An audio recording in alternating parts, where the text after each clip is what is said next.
Welcome to our third of three finals here at the European Ultimate Championships in 2024. The women's division about to unfurl a flag in front of us. The Low Countries clubs rising to the top of the podium here in Oostende. We've just seen Mooncatchers claim the prize, but can their women's counterparts rise to the challenge in front of them? It has been an incredible performance for both teams over the tournament, rising from 6th and 7th seeds respectively. Grut scoring every single point entirely possible. Ravi Vasudevan on the call alongside myself, Hannah Pendlebury, this fine, cool afternoon in Belgium. Ravi, we talked about the scorelines, but what has been the journey for these two opponents? Yeah, you mentioned first the seeds, 6 and 7. A lot of people talking about the top 3 in this division being BFD Shout, Yaka, and Jinx, expecting them to be the ones that'll probably be getting medals at tournaments like this. But there was always talk that maybe Grut, maybe Mooncup would be spoilers, have the ability in this division to take a game off any of them if the opportunity presented, and they did just that. This will be the story of the unrested versus maybe the untested. You see that Mooncup has had a difficult one to get here. They got a win 14-9 over their country rivals Jet Set Luv. They then beat Catch Up 14-7, but then they took a really tough one, beating Yaka 10-9. That was closed out pool play in the terrible conditions of Friday, the rain and the wind and all that. Then going into bracket play, taking on the classic Giants Iceni 15-11, and this was the real shocker to everyone, including Coach Ina Lancrete, talking to her before this game, beating Jinx Midnight, who have been so strong all year on Universe. On the other side, Grut from Amsterdam. No team has gotten double digits on them so far. The closest games they've had was a 15-9 win over 3SB and then a 15-9 win over BFD Shout. They won their quarterfinal 15-1 over Troubles from Warsaw, and that's a Troubles team that was in the semifinals last year. So that's the big question here. Will the sharpenedness of Mooncup prevail, or is Grut just going to be so rested, throw out their stars, and take a big lead? We're going to see here today, Hannah. Well, that's the crazy thing, right? I mean, you talk about sharpening your iron. It just seemed like the Grut side were just scything through the opposition. The hairy, scary conditions we had weather-wise on Friday didn't stop them from capping every single opponent, which is an absolutely mammoth points difference. I mean, they sit at the top of the standings with plus 42. Of course, Jinx Midnight not too far behind them, but it's been a shakier start for Mooncatchers. This is the final time we're seeing them this season, and only this configuration happening once across the qualification series. So you're also talking about how they slashed through all their opposition. I was talking to one of the coaches, Igno, before this game, and he said I asked, what's the main difference between how you are playing now compared to the rest of the season, because they only played well enough to get the 6th seed before now, and now they seem to be the favorites going into the final. And he said the big difference is their D-line offense. Other parts of their game were working really well, but their D-line offense is extremely efficient. They said a number of times in that 15-1 win against Troubles, what happened was they would grind, work hard, get the turn, and it would be one-pass offenses on the other side of it. So that's the big difference, and we'll see if that's going to pay off here in the final. Well, a big part of that is, of course, Aurora Leshnik in terms of just gripping it and ripping it. But the focus on these players in terms of Mooncup's defense will certainly see plenty of annoyance being caused by Eva Borno. Watch out for one of 2 Borno sisters, of course. Lison, moving across from the mixed division, was snubbed for the player of the year back in 2023, so decided to come over to the women's division where she can't have that taken away by virtue of some bloke. No, I'm kidding. Sasha Podsokolski definitely deserved that title back in the 2023 season. But it's a really interesting affair for Mooncup. They've got a couple of international flavour pickups of their own, hailing alongside these Brussels athletes. But Grut, I think their flavour of their style of extra personnel for the EUCF series has been really interesting. They've poached Sarah Yekland, of course, away from Jinx Midnight, and are making such good use of her on their O-line. Poached away is an interesting way of saying it. Sarah asked to play on Grut after seeing the windmill final. You mentioned earlier there, so people have been saying a lot about this. I was actually analyzing the Grut roster last night to see how many internationals do they have, and actually the only 2 players that don't live in the Netherlands are Sarah Eklund and Fiona Myrna. So of course those are 2 pretty handy pickups, but it's not like they're just taking all-stars from all over Europe like some other teams have done in this division. You mentioned Eva Borneau. Also, when I talked to Grut earlier this game, Lison Borneau, the other Borneau sister, they have a game plan for her, which is let Lola Dam shut her down. So that's a matchup I'm keen to watch. It's going to be really exciting to see later on in this game. Indeed. Watch out for that number 4 jersey. We've seen her absolutely unleash the beast in previous mixed finals. My mind still goes back to that one in the mixed division because, of course, that's many of where these Grut female matching athletes learned their trade alongside their lads. But ask Bex Palmer what happened a couple of years ago in Kaole in a late stage moment. So, Grut to start us off on offense. Anna Minard with a high release to Jansson. And she's going to boost it immediately. Sarah Eklund and Fiona Myrna underneath it with a sea of black. And it's Fiona Myrna with the high grab over the pack to start off this game. Looks like Lefebvre is going to have a chat about that. But I think the goal will stand. Fiona Myrna, the Irish import, making her name known. I think originally she was just supposed to come on and play Toms with them. It was just like, hey, we need another body to come to Toms. Would you like to come try out and playing with us? She went there. She seemed to enjoy it. They then kind of said, why not come to Windmill? And then she was like, okay, I'll come to Windmill. Liked it there. And then, yeah, obviously she's totally bought into this team at this point. Liam Grant was saying earlier that he expects Fiona Myrna to be the player of the match for Grut. We'll see if that plays out later on in the game. So far, this is like the battle between the 2 imports. Fiona Myrna skies Sarah Eklund there for the score. We'll see how that plays out the rest of this game. Well, of course, a highly decorated athlete is Myrna. Got that first ever gold Irish medal back in 2019 in Gjør after playing an exceptional tournament. Aurora Leshnik, though, readying for the pool, was playing at the same 2019 championship in the mixed division with her home nation, but has been residing in Amsterdam for a little while. Enschede. She lives in Enschede, not in Amsterdam. But studying at the University of Amsterdam? No, I don't believe so. I think she's living in Enschede and actually doesn't practice that much, is mainly doing CrossFit and just kind of playing tournaments and competition with both Grut and Toronto Sixers this year. Well, she's definitely been working on her pulls, that is for sure. That has been a real weapon over the course of this championship. There was a roller yesterday in the semi-final against BFD Shout that was absolutely huge. Fiona Schluter pops that one back and around. A bit more of a full European flavour, like Carla now with a little bit of bobble, but pops through. Borneau thinks about it and takes it. Oh, that's a beautiful backhand, leading Carmen Nagala all the way along the sideline, but she just can't get there. A hero maker pass there from Borneau to Carmen Lagala. When it went off, it looked great, but Lagala just not able to corral that one in. And let's see if that D-line offensive efficiency that Coach Igno told me about before the game pays off. Aurora Leshnik to pick up. Well, both teams are aware that this might well turn into a game of throws. And Leshnik unleashes that big backhand, has Susanna Slob pacing underneath it. And what a fantastic single-handed grab. Again, over a sea of dark jerseys. Now Jette Bardul takes that easy swing to Bus. Another big backhand. Lola Dam lays out, but both teams overshooting their stars. Yeah, both teams making it hard for their stars to pick up those goals. Mooncup with a second chance here in the second point of the game. High release to Bono. Now cross to Cholle.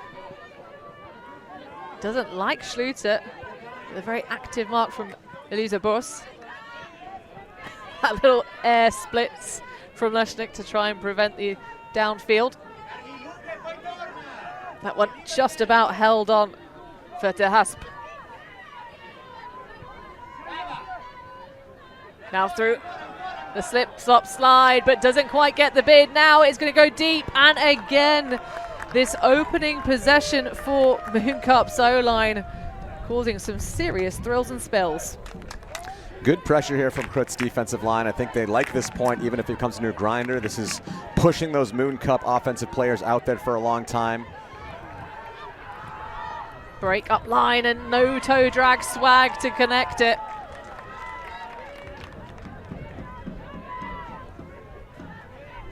and a shorter field for Mooncup to play, certainly in the wind that we've seen throughout the course of this championship. Playing positional defense is very important when you do get your chances, but that one is going to come in right on the end zone. Seeking a swing and goes for the hammer. That is going to be a difficult one to catch, and it is indeed a bit of contact on the follow through from Lesznik, but I think that was indeed just a stone cold drop.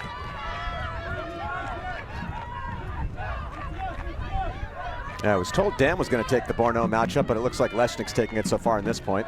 Oh, they'll just trade it between them, I'm sure.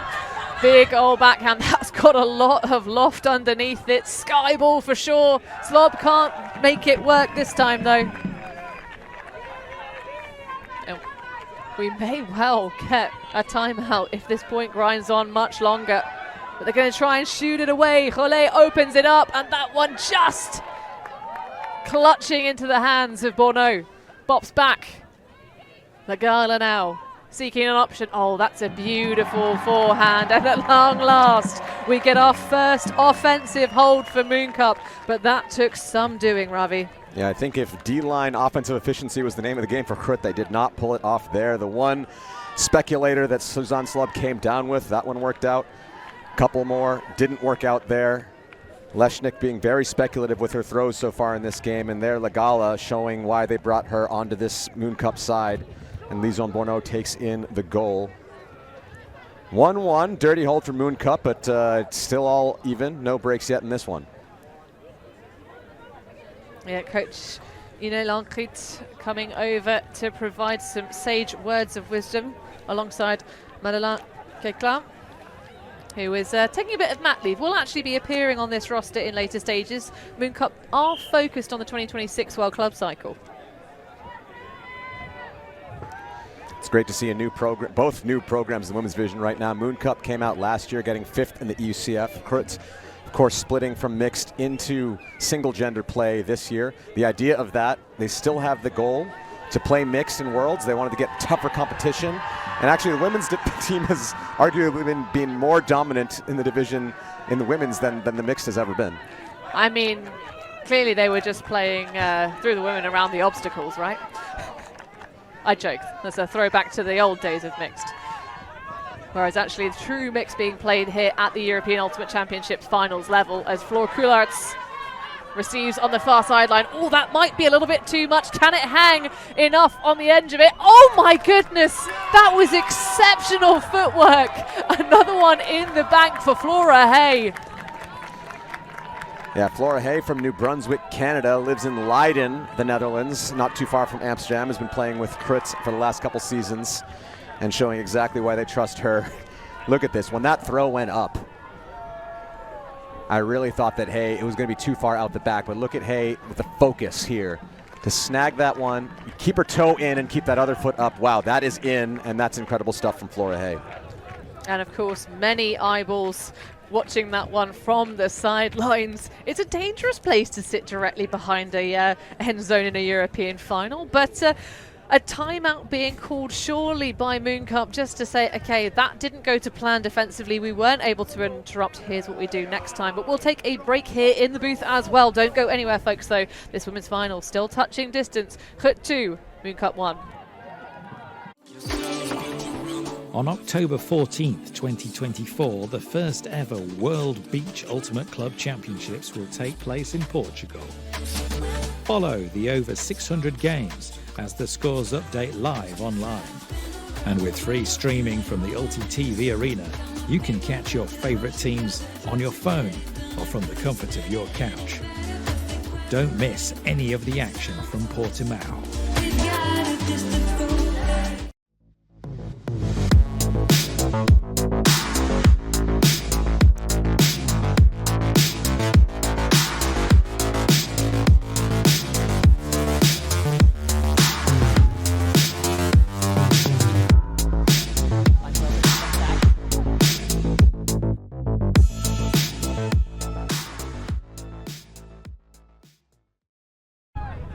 Women's final, Grut in charge at the moment, 2-1 early lead.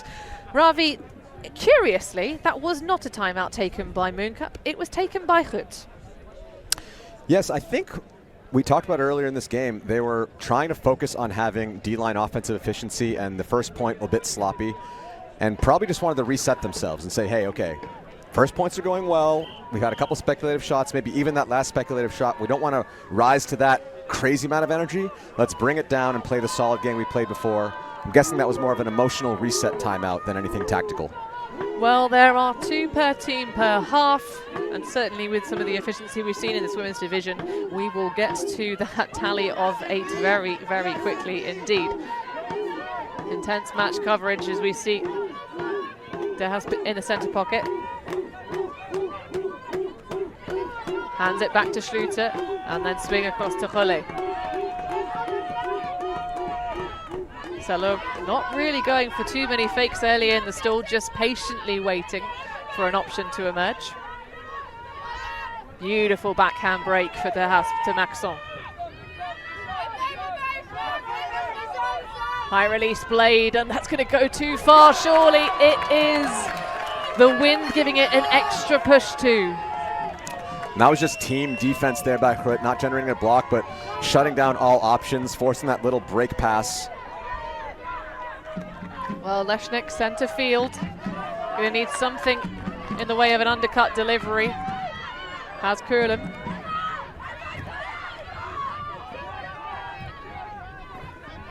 And some confusion in the near space. Sydney Rader able to find herself free though. Now Franca Tenkate throws it a little bit behind Marta Kurlum. Tenkate with so many run-through blocks yesterday.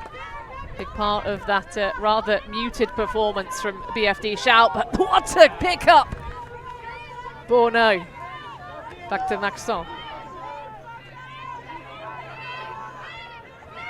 And again, this team defense is absolutely sensational. The pick is going to be retracted because Lison Bourneau just cannot catch a break. Seems to be some discussion about it still. There was a pick called. I cannot imagine it affected the play there.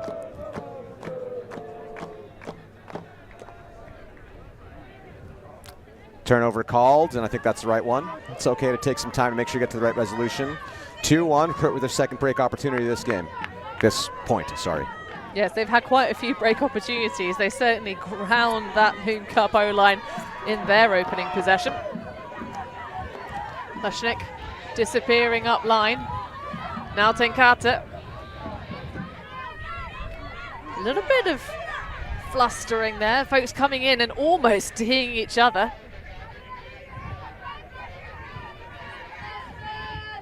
Rader sends that one to Kurlum. Oh, saucy high dish. Leshnik having to go to ground to make it click. It's kind of a boring layout as Leshnik layouts go. Oh yeah, that's about a 1.5 on the Leshnik scale. Goes all the way up to 50. Now Sydney Rader again. And just taking their time, grinding these points through.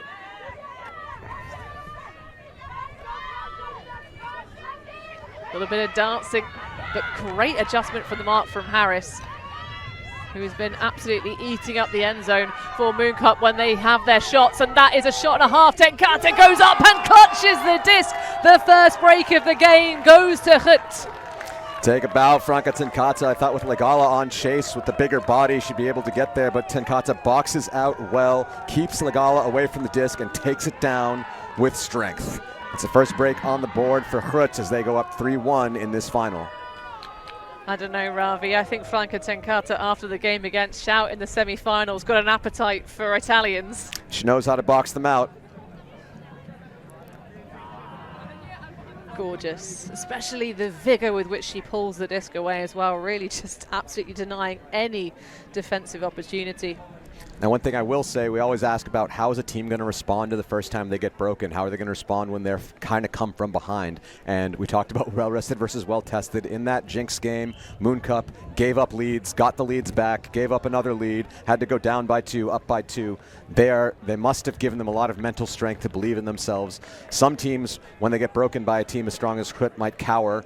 but Mooncup knows, hey, don't worry about it. We've been here before. We've played against a team like Jinx, and we've gotten back. So I know Ina Lankreet will be giving a lot of belief to her team. And it's also the underdog mentality that they said they rode the waves of yesterday evening. No one expected them to topple Yaka. Well, their coach, Lankreet, did. Saw them as a defeatable opponent, but with Jinx it was just roll the dice and see what happens.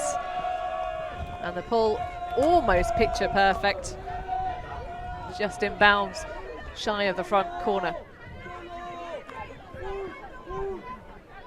Smooth moves more or less, but that one a little trickier. De Hasp dishes back. Pit called on the field.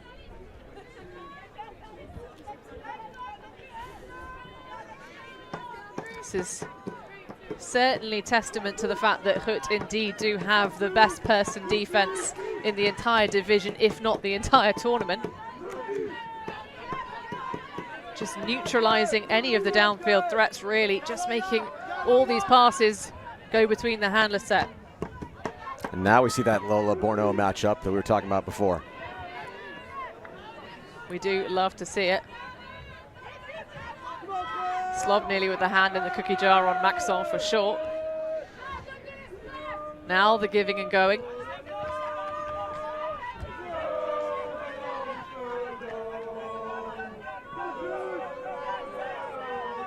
Well, this is really patient, virtuous offense from Mooncup.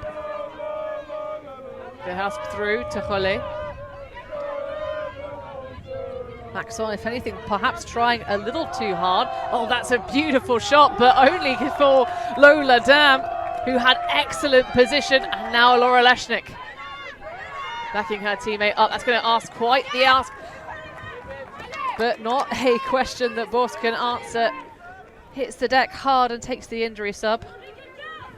It was a good landing, but I think it winded her quite badly. She does not look super happy coming off the field. She does come off on her own accord, so we hope it's nothing serious. I think, like you said, it might just be knocking the wind out of her. But Floor Coularts will take the sub.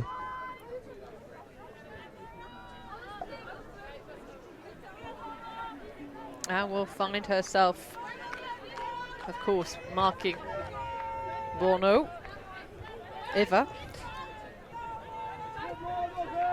So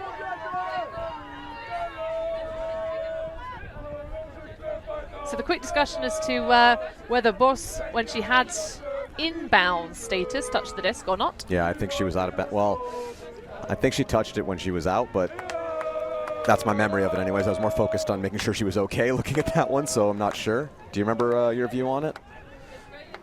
She may have made contact. To be honest, Ravi, I wasn't really either focused on the moment of touching the disc and where her feet were in or out of bounds. We could perhaps roll the tape back. We'll take a look here on the replay. So that's the foot. I think no, she did not touch it. That should be not here, but that's okay. Disc back in play. Yeah, they had the discussion on the field, and that is the important thing, because they have to ask to see the VT. We will not interfere. So Schluter shooting that big backhand to Cholet. But looking a little lost for options. This is very stuttered offense. Whilst firm, Mooncup are not finding their rhythm and timing upfield. Cholet now though, oh, that is a spicy, saucy inside forehand that sails too far. And we're going to get another retracted pit call. Perrine de Hasp looking very unhappy about it, but them's the breaks. You do have to catch it. And that one just too much.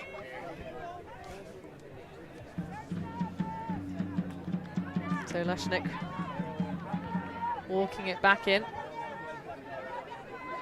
Has Coularts pointing around, trying to identify where the poachers are. And Dam with smooth moves. Slob clearing. And leads beautifully. Just a soft backhand into a big racy one. Floor Coulart receiving downfield as she does best, and it's a slide for the goal. That's 3 on the bounce for Grut. What an opening performance so far. Emphatic spike from the Grut star. When that disc went up, it looked like it would be far for any mortal, but I had an idea with the fierceness in Floor's eyes that she was going to track that one down. And she didn't even have to lay out for it. Little sliding catch to guarantee it here. The launch goes from Lesznik very far out in front of Floor. And look at the separation she's able to generate even after the throw goes up. Slides into that one and shows why she's maybe one of the top female athletes in Europe and maybe the world. I mean, she made the all-tournament line for the women's division at EUC in Limerick last year, despite the difficult schedule, the Dutch women not able to get past the Swedes into the bracket. But certainly, I'm shocked, Ravi, at this fact that we've seen so few teams when their opponent has an injury and has a player leave the field, because I do not believe that Mooncup put someone else on as fresh legs. And of course, Floor Coulart is a huge person to come across and make your normal rudimentary D-line a little bit of a power one. Yeah, I did see Eva Borneau come in on that one, but I couldn't tell if she was the matchup on Bos beforehand or if she came in on the sub, because I was watching Bos the whole time. But if they didn't do that sub, I totally agree with you that I've noticed it many times this tournament. There was in the open semifinals, there was another one where late in the game, Clapham had an injury and the coach Kron was yelling for one of his players to come out, but the players just didn't listen to him. So it was, yeah, a bit wild. Whenever I coach a team, if you've got a team of athletes that you trust, whenever they get fresh legs, you've got to put fresh legs out yourself. Even if it's an O-line, you should always have at least one flex player who you know can step up to that level, because otherwise, what are you doing in terms of your injury risk? Because Ultimate is not an easy sport to play. It certainly has some issues on the knees, but Grut with some thinking to do, as Floor Coulart takes a much well-earned rest on the sidelines. Of course, she'll be representing Brute Squad later on at the US National Championships, but focused here to win the Europeans with her home club first. And you already mentioned that Lesznik is heading over to that championship herself. She'll be with Sixers. She was actually there last weekend playing regionals with them, so jet setting all around the world to bring her ultimate athletic prowess. I know, we dread to think of these people's carbon footprints, but you know, we're out here with a lot of greenery around us. It has certainly been a very soft underfoot experience, so lots of the ability to grip rather than slip in these slightly churned up but otherwise firm fields. So perfect layout territory as that one goes a little bit wide, but all fine for Jole to reel in. Borneau has the hasp trying to grind the underneath. Sends a high release backhand, but that connects with nobody. Just the pressure from this athletic person defense from Grut. It's been unmatched all tournament, and Mooncup not up to it so far. Yeah, they're trying to go for creative throws, but they just don't have the polish on them this afternoon, as that's another scintillating grab for Susanna Slob, and that was a very efficient D-line offense indeed. Yeah, talk about creative throws. That high release IO flick from Marcia Kulin, what a beauty. Grut just in a commanding position here, 5-1. I talked to the coaches of Grut before this game. They said offensively and defensively, we've had plan A, B, and C.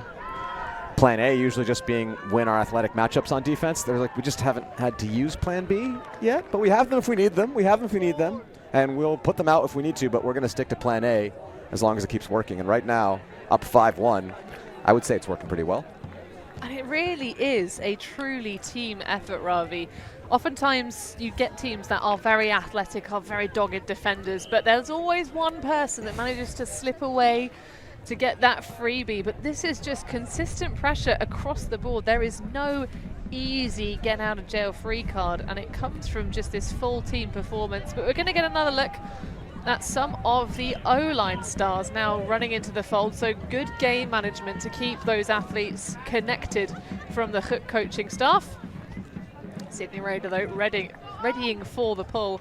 And I think we've got a couple of folks coming across and putting a power line for Mooncup because they need to pull themselves out of this deficit. 5-1.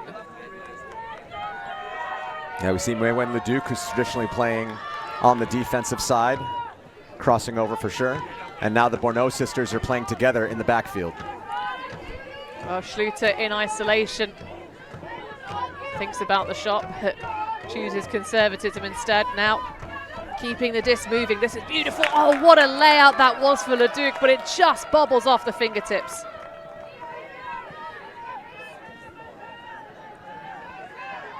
Flying, furious action for Mooncup. A little bit of poaching off, trying to be exploited, but that one goes well behind Loes de Kroon.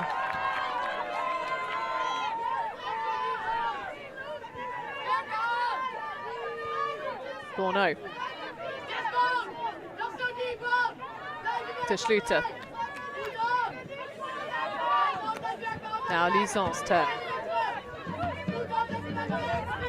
It's a French and German connection in the handler space, trying to dominate. You can see how far the Mooncup stack is. Using the top line of their talent. Now Sisterly Love, Lison laying out to save the disc from Eva.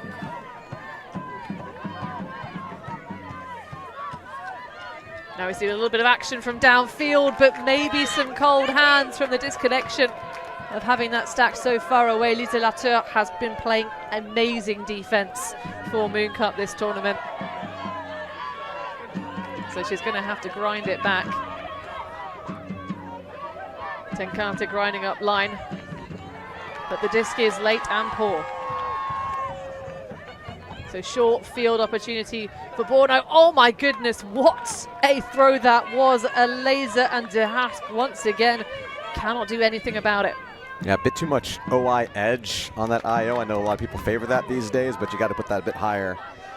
Give your receiver a chance to catch it. Mooncup find themselves backed against the wall, and the frustration is very evident.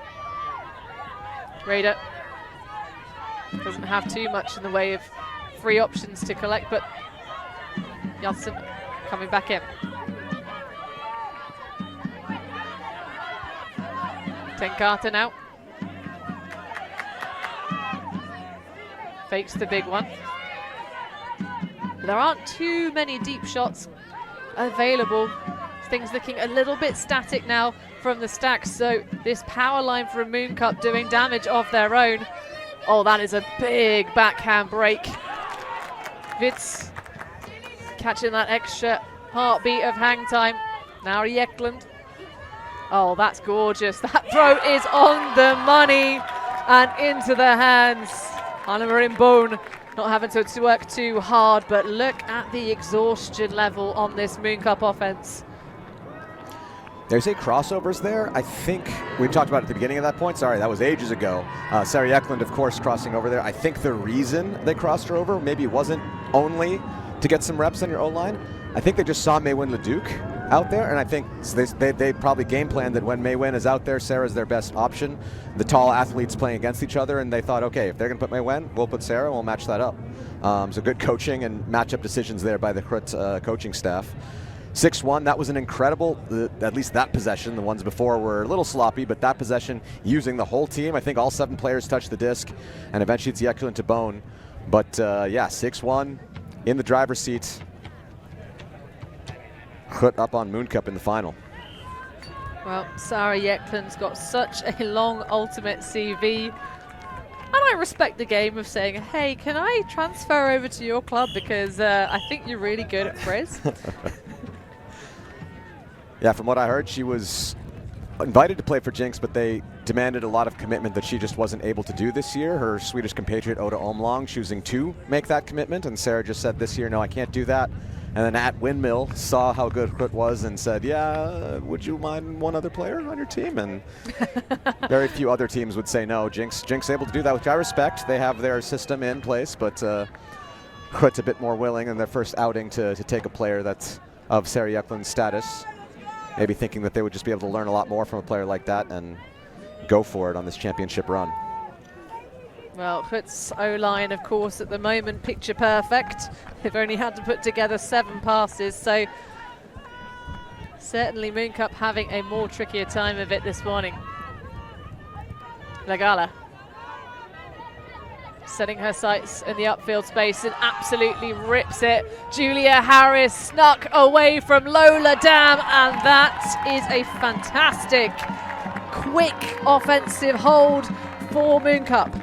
Yeah, Julia Harris, a name I don't think we've mentioned yet this game. Very powerful athlete, 27 years old from University of Virginia, has been in Europe for a while now. Played with Shout one season, now on Mooncup. And yeah, her highlight was winning EUCF with Shout in 2022. So she does have, I think is one of the only people on this field that has a EUCF women's gold medal. And they're showing her athleticism, like you say, sneaking away from Dam. That's no easy feat, even on the break side. Well, and Harris coming off of a rally qualification for USA Mixed Nationals. I mean, it's all the same event in the US. With a mixed team. Yeah, in the mixed division. Yeah. Well, she has indeed been hanging around in Europe for quite some time. As you mentioned, originally joined the Shout roster. But she represents Belgium. I think, in fact, she started off representing with the under-24s division back in 2019 in Heidelberg, which was a very difficult opening game against the German women. But she was a big part of that and has become such a leader emotionally, but also in terms of her play style. She made us gasp so much at the indoor championship with that big game where she just lays out no matter what the surface. Loose Grut punches that through to Coulart's. Borno looking very threatening in terms of trying to get it down, but that's going to come back down to earth with no one under it. Fiona Myrna stretches the field, but the throw goes too far. That's the first turnover from the Grut O-line. They've only thrown 7 passes before this one. And that one from Minard a bit too far, even for the athlete of Myrna. I think just a bit too early, isn't it? Well, Mooncup on the counterattack now. The Duke, sorry. How's Borno? Pick call. Minar will catch up.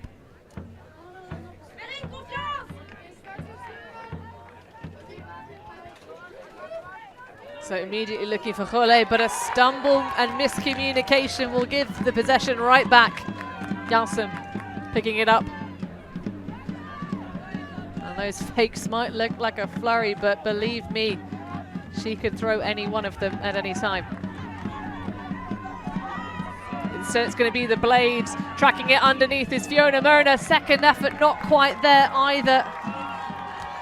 I know she's a great athlete, but you can also do a little bit of favors for her with better throws. She had to make the hero play on the first point of the game, and now you could argue that was maybe catchable, but not an easy one. Fiona Myrna not being hit on these 2 options. Give Mooncup another chance for a break.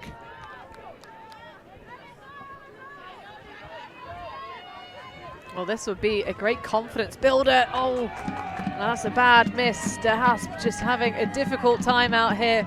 Janssen immediately getting it underway. This time Myrna on the other end of a potential goal, and it's very catchable. Flora Hay. Flora Hay with another goal for this Grut offensive line. That'll make things 7-2 for Grut. Well, we don't have the completely full stats from any of the divisions out here, because on day 1 we had some technical issues with the tablets for our wonderful volunteer scorekeeper crew. But as one might expect from the offensive abilities of all of the players on Grut, they don't have really anyone at the top of the stats leaderboard for the division. That title goes to Livka Volchak of Jinx Midnight. But Flora Hay down in 5th place with an average over the past 2 days of 4 stats per game has really, as you say, Ravi, coming onto our radar slightly unexpectedly.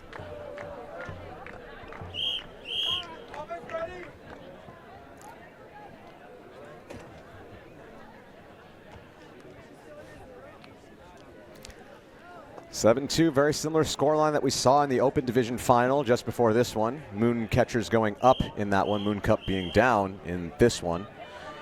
Clapham were able to make a little bit of a game of it in the second half, but let's see if Mooncup can get things a little closer before we take our first break.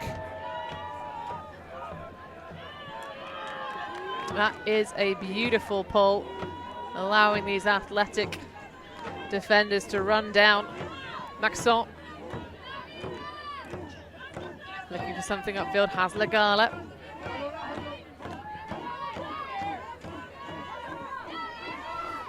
Now shooting it all the way across, and that cut was set up well downfield. All the way back and all the way under.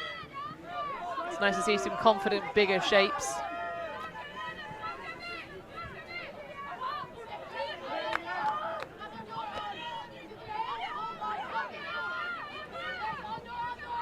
Harris with a little button hook underneath, has the layout. Now Maxent. Chatrin. Belper providing an underneath, but it's Maxent's that seems more attractive.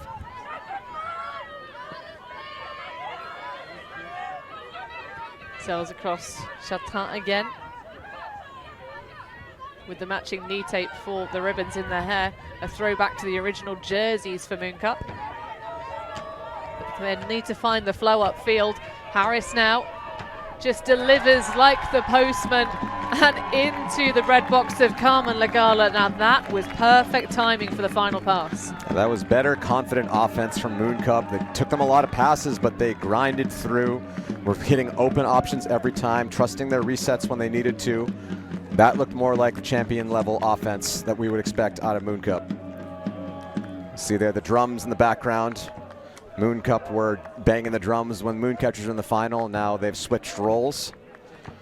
Here in Oostende, wouldn't call the Brussels outfits exactly a home side, but pretty close to that.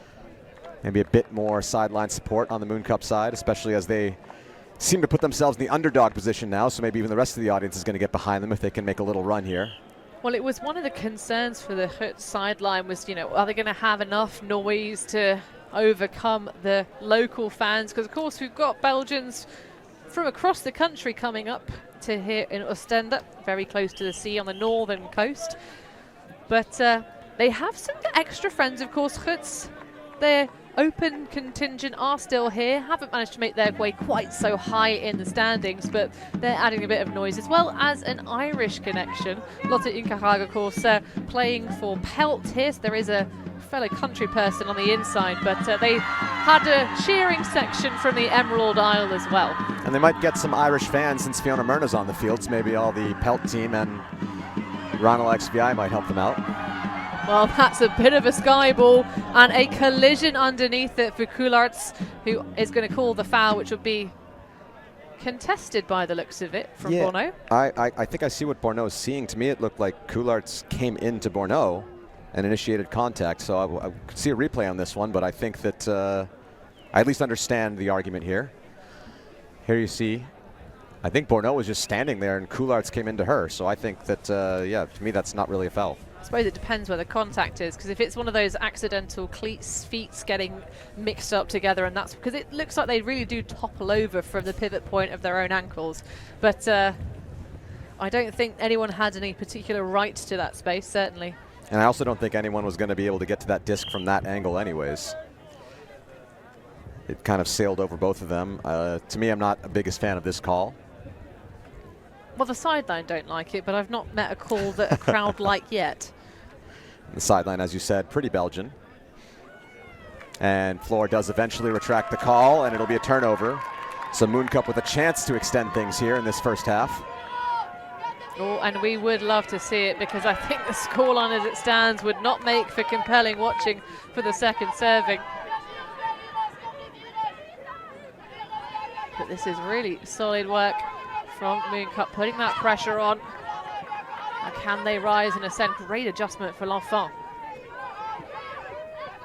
Oh, and it's a ripper from Borno. A little bit late on the reaction times, but Myrna streaks through in front of Lisson. And Lisson, I think, going to call a foul there. I'm not sure if Myrna got it completely clean or not. Things getting a little spicy here in this point.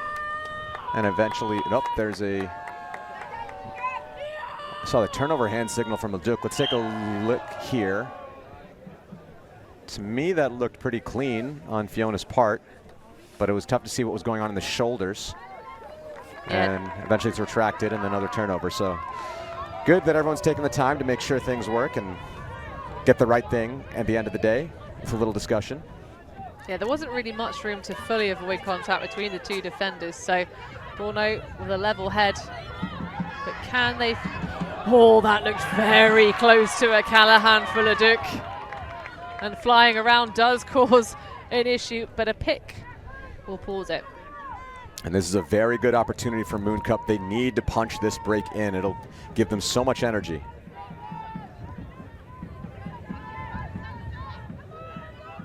So a big opportunity. Rahali in for Leduc, but it's just too much. Opportunity squandered there for Mooncup. You wonder if they're going to be able to give them another one. It would be the kind thing to do for making this game closer. But Anna Minard, of course, such an elite thrower. Yeklund just deciding to go for this slightly spicy one, and it's a Callahan for Leduc! Incredible stuff. She almost got on the last one, and you see the energizing play. The Belgian sideline goes wild. Leduc just flying out there as she gets a break on the board for Mooncup. 7-4. What a play. Anna Minard, one of the best throwers in Europe, is tempted by Sarah Yeklund into dangerous territory. I love the aggression of that setup. And Leduc was nowhere near that when the throw went up, so I understand the option. And I don't know if Yeklund didn't understand Leduc was crouching. You see there, she kind of backs up, doesn't attack it. Leduc reads the play perfectly. And that's a Callahan, folks, 7-4. Getting a little closer here. Yeah, I love the adventure of actually realizing that you've been poached off, you've been let alone for a little while, but yeah, not quite the full field sense of going quite that close to your own defending end zone. Because of course, it's the same nature of how you can be a little bit further set away from your player downfield. The further you are away from the disc, the more time you have to catch up to your player, and the closing speed of Leduc is something to be respected in this women's final. So that will inject some serious energy into Mooncup and some real true belief. Just looking at the semifinal from yesterday, Grut was only broken once. We also know they were definitely not broken in the game against Troubles, as Troubles only put one on the board at 14-0. So this might be an unfamiliar territory for the Grut O-line. Dealing with getting broken. Let's see how they respond. Well, good it pull. is, yeah, great pull. Quickly moved. And Minard puts a little bit too much loft on it, but well handled by Leininger. Now Minard, oh, instantaneous same time catch. Great spirit for Colin Chatrin to immediately say, yeah, that's yours.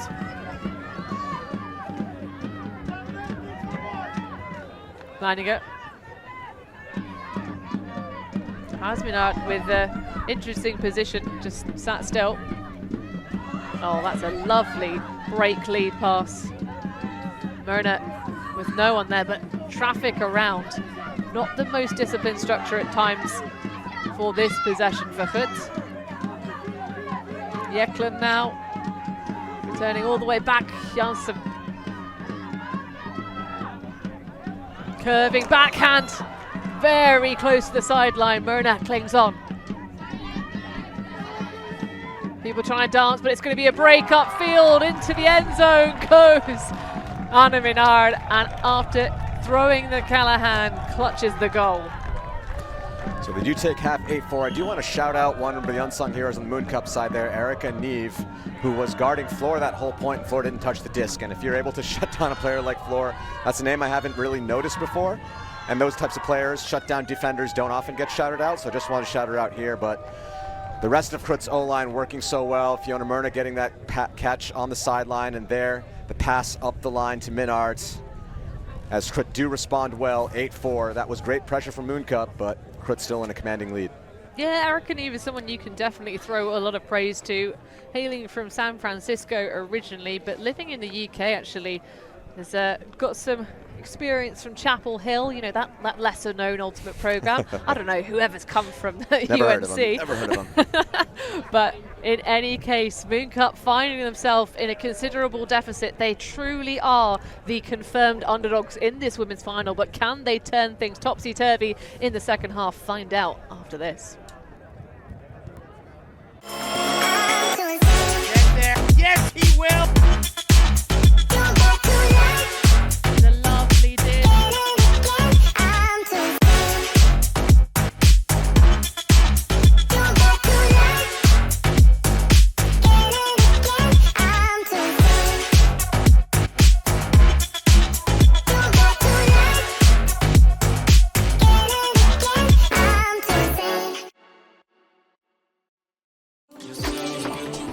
On October 14th, 2024, the first ever World Beach Ultimate Club Championships will take place in Portugal.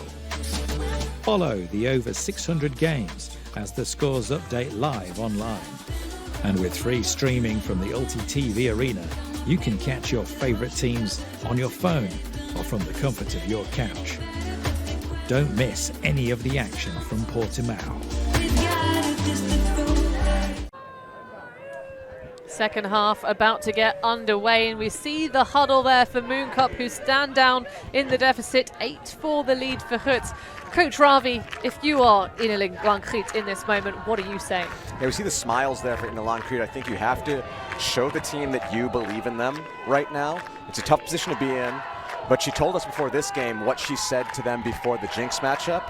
No one expects us to win this. There's a lot more pressure on them than there is on us. I know these Grut athletes, while they are very talented, they are very nervous. So they do have pressure. They feel like they're supposed to win. They feel like they'll let everybody down if they don't. You remember when their U20 and U17 teams, when these athletes were on those sides, and they won, I think, in Veenendaal, they were super, super nervous. So Ineling Grut has to tell Mooncup, look, if we get that same energy that we had against Jinx, where just play to have fun, believe in yourself, don't take it too seriously. Remember that they have more to lose than we do. That's what will get them back in this game. Well, it's going to be quite the mammoth task at hand to do it. Just to bring this one back on serve, Mooncup will need to find 3 breaks to score against this titanic O-line. And they're coming out to start this one on offense with a hold. So purely trading out would not be sufficient in this game.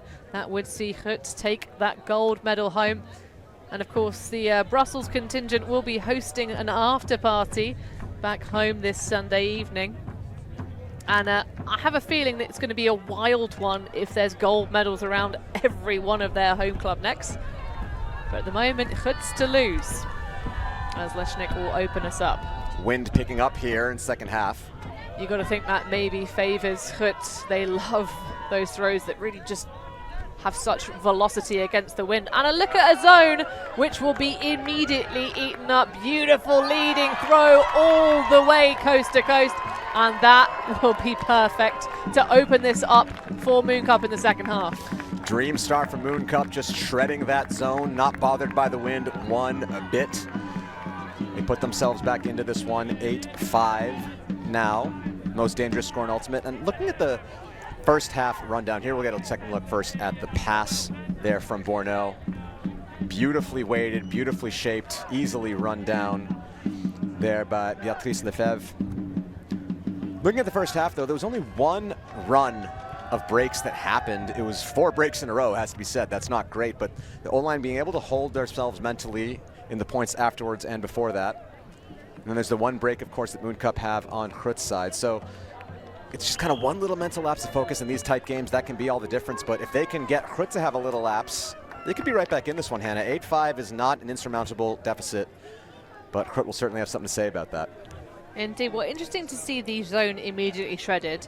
I doubt we'll have a re-emergence of that, or maybe just a little flirt with it later on. But a lack of communication for Marta Kuhlen playing in the deep. You could see that identification, and if you're going to have a mark on a thrower like Borneau, it needs to be a little bit feistier and tighter than that in order to stop these big deep puts. And that's a put of Grut's zone. I think that hip was just over the line, but we'll have a bit of disagreement from Camille Bernier. A nice sliding catch from Floor Coulard, the second one. Goals are being called from the sideline. Gonna quick look at the replay here. Well, it looked good in live. Let's see. Ooh, that's just in, I think, from my view. Well, especially knowing we have that tilt on our angle. Let's have a look at our wonderful drone. And they're back in, and the score happens anyways. A few passes later. Sarah Eklund reels it in. A stolen stat. 9-5 now from Grut. Cheers of yeah, or any meaning behind that one, Ravi? it's like yeah, keep going. It's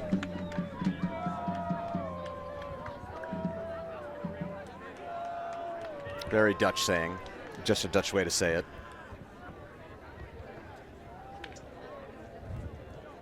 Well, that one wasn't called good for the goal, but Finn Leers in the background was calling it in, though. not at all biased. LTTV Zone, of course, one of our camera operators. It's a difficult thing to get people to commit to the production because, of course, so many with playing careers of their own. And you'll be attending the World Beach Championships. We keep seeing all these lovely adverts for, Ravi.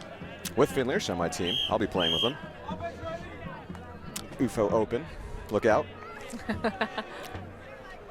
But Leshnik with another big pull that's going to sit on the breeze for a little while. Bourneau immediately finds Rollet for the freebie. Another look at the zone. Interesting that Grut continue to use it, because it definitely is going to relax some of the pressure on Mooncup. And they stick with it as well. Don't go for any kind of transition, trying to just pin Mooncup to the far sideline. Now they seem to have melted into more of a match D. Scooter those shoots, and that will be an easy score for Eva Bourneau. Yeah, as you said, curious coaching decision to bring out this zone again. They said in previous games they had that plan B in the pocket, but only brought it up if they needed to. Their person defense working very well. And I wouldn't use this game. I mean, I guess if you're thinking long term for the club, maybe you want to test different defensive looks in high pressure situations, but I feel like once you get to the championship match, it's time to win the game, Hannah, and use what works. I don't know, maybe they're trying to lull them into a false sense of security. What do you think is Bourneau sister dancing we got going on here? That's a lot of synchronized movements they got. They've practiced that one before. Well, they've had plenty of time together to do so, I'm sure. Many family holidays, road trips and the like. But going all the way down the carriage with that disc to Bourneau. So two very easy holds for Mooncup's O-line. Will give them the chance to actually send some of their stars out the other way. I think that's Legala readying the pull. So a very curious strategic choice from Grut. May be to their detriment. Minard.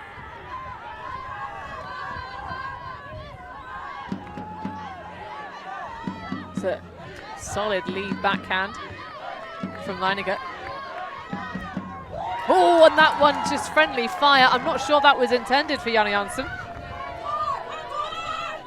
And so a short field and a huge opportunity here for Mooncup. Harris as well. This is certainly a power line after those very easy zone points.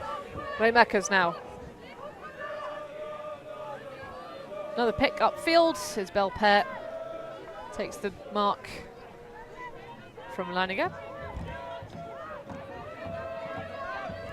Now looking for that around backhand, but stuffed up by the force. But Julia Harris putting this game on her back.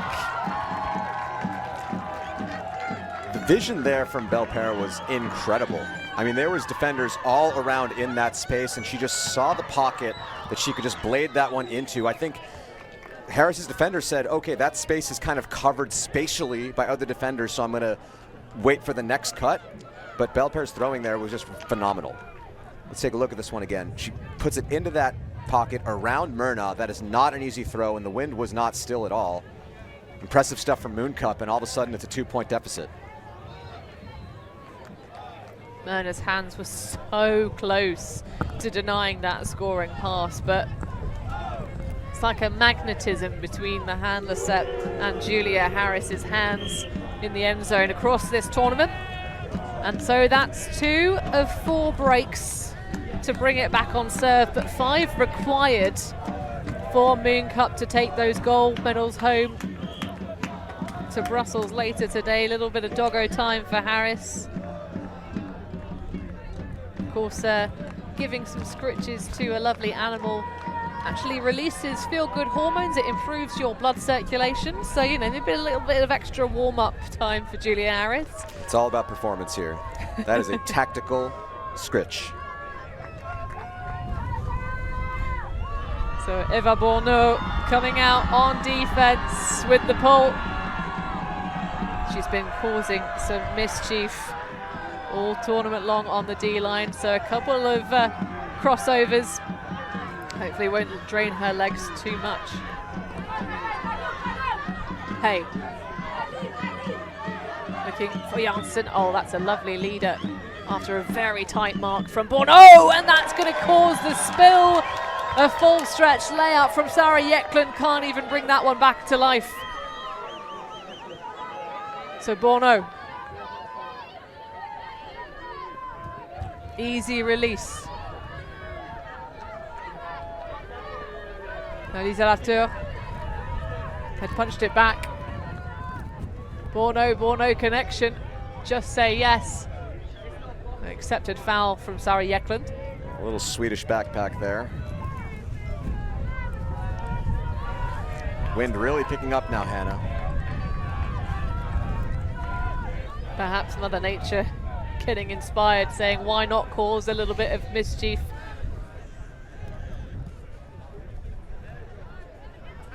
It's a relatively messy stack. We'll have some backtracking off the pick.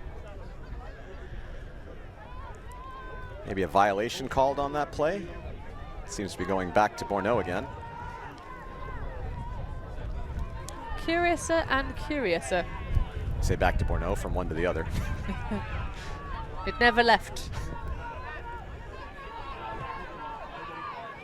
She's not waiting for her moment of opportunity, but it is Jana Janssen that takes that one away.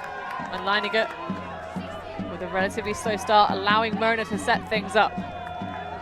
Jeklund streaking towards the deep space. That is going to get some serious hang time.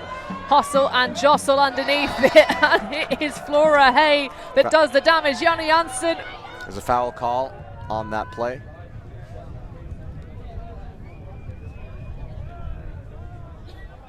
The Duke signaling an arm bar.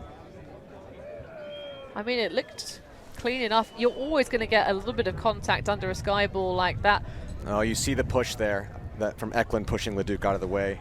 I think. Although Leduc doesn't call it immediate and doesn't kind of try and hustle in front of the pack either. It's an interesting play there for sure. Yeah, but I kind of see what Leduc's going for. It's not easy to call those right away. You kind of let the play develop. I see Sarah kind of pushed her out of the way to get through into position. I don't hate this call.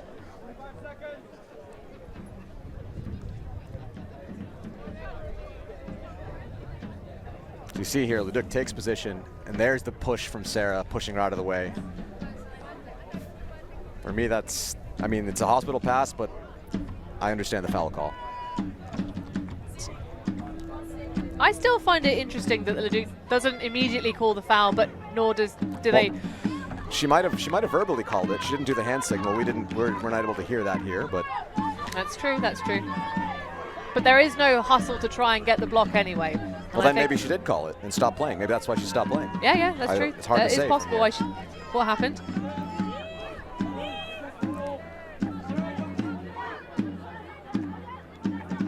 Either way, it will return to the paws of Fiona Myrna. I don't think we're going to see that big boost exactly the same fashion, because that was a dirty, dirty attempt. Instead, it's gliding it on the underneath.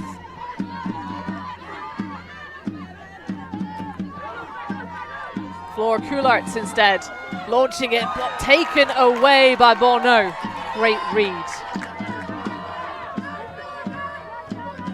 But a drop from Nissan, perhaps a little bit of fatigue.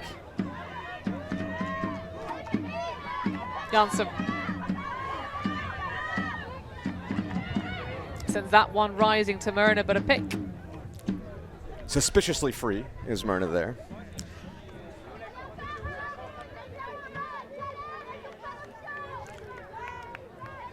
Wasted opportunity there for Mooncup. If they could have got that, that would have been a couple breaks on the bounce. It certainly would. Myrna. Oh, that is a risky inside. Was there enough toe drag swag on it? I thought, my first view is that it was out, but I will have to take a look at the replay. Here we're going to take a look. It looked out to me, it looked like her foot was on the line when she caught it. Annoyingly, the glare from the sun makes it a little bit of a difficult one to watch on the Maybe VT. we can get one more replay on this one. Here we're going to get it from this angle. That angle we cannot see the foot, so could we please get one more angle of the wide shot quickly? Has to be quick. Well, they have a sideline photographer, so that is usually a pretty good one for a freeze frame. But here's the angle. Again, we can't see the foot on that angle, so yeah. From on the wide angle, I thought it was out. That's all I can say. Well, our opinion matters naught. So it's going to go back because you can't quite tell. Either way, a fantastic grab for Hay and an attempt at the very least at the foot. Toe drag swag, so comes back probably a maximum stalling 8 because that was definitely a high risk reset. And it's a drop for Coularts and double effort for Leduc.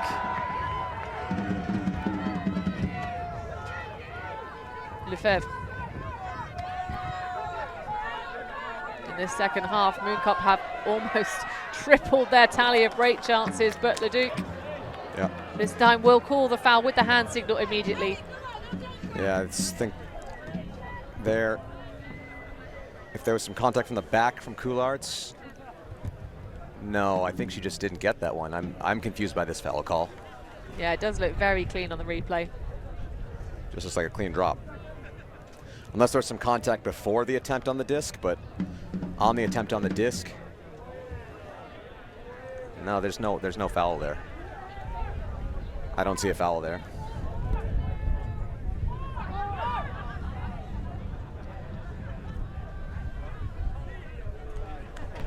So players on the sidelines offering perspective to Moen Leduc and just informing her of their perspectives, and she retracts. Great fair-mindedness there from Mooncup.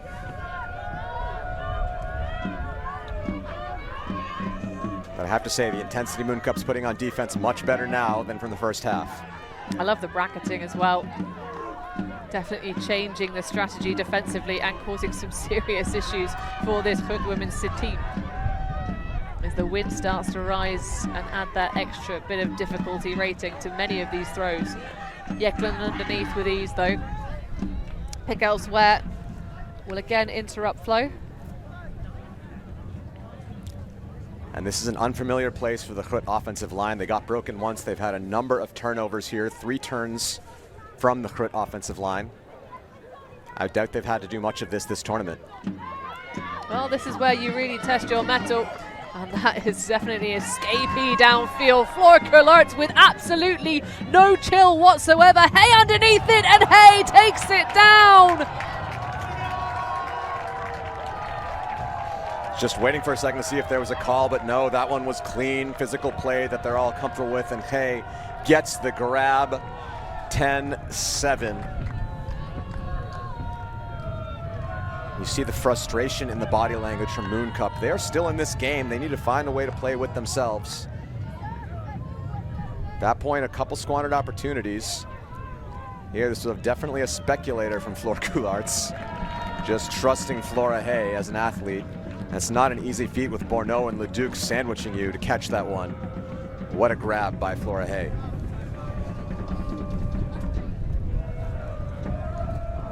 Well, running and gunning go Grut to double digits in this game.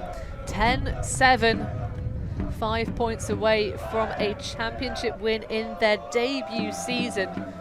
Of course, they had a really interesting qualification journey through in terms of the ranking series. Talk about debuts. This is the first year we have been bowing down to the almighty algorithm. Of course, both of these teams much further down than you'd expect for finalists, 6th and 7th spot respectively.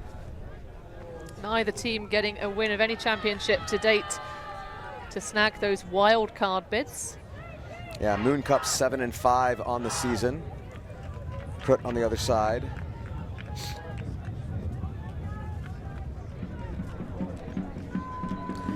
We're now going to check out Flora Hay. She has been phenomenal this game with that amazing grab. Let's see how she has contributed this game. Here we're going to see the grab in the back line. That was her first phenomenal play.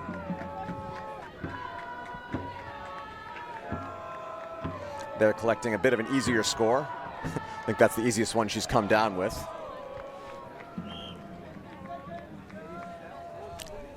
And now we'll get the speculator that just happened before this timeout was called.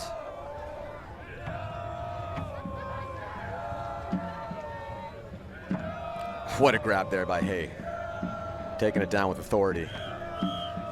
Indeed, the Canadian imported to Europe some time ago.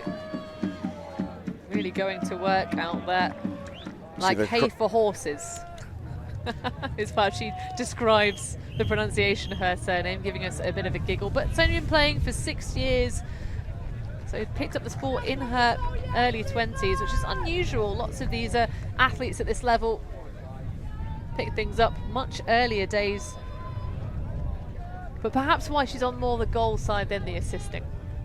Makes sense.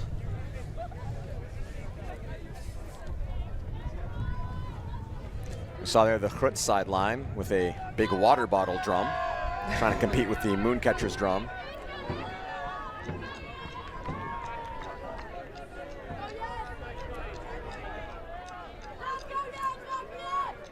Out of bounds pull gives a bit of a gift for Mooncup. Belper starting us off. The Gala. Smooth moves through to Harris.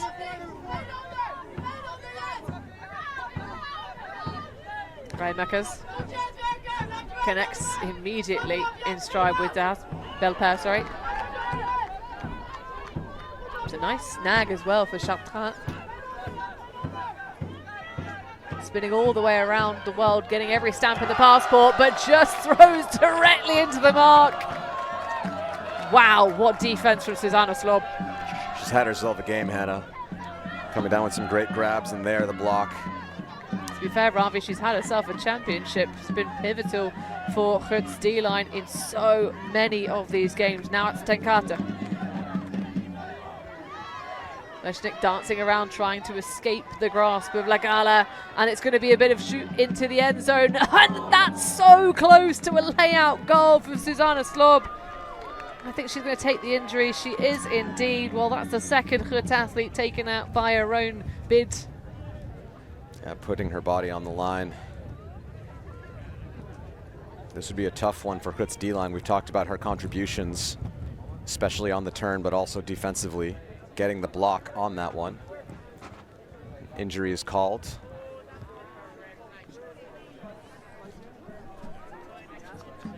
And Simps will be shooting into the wind. That is a solid replacement as we see another look at that incredible effort. It's going to be Anna Minard coming on as Longclit looks on. And are we getting an injury sub from Mooncup as well? I'm sorry, I'd missed it. I'm not sure that I saw if they took one out. Mooncup starting in a split stack here. Harris trying to dance around, so they reset into their own territory. Bourneau. Easy one for Belper.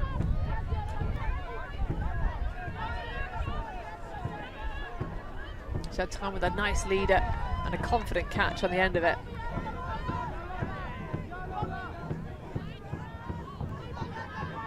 Borno getting so much workload during the course of this women's final.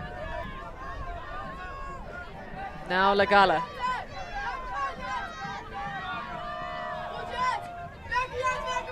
Smooth and confident offense. Oh, but that is a bad miss. Colin Chatrin will want to have the rewind function available for that one.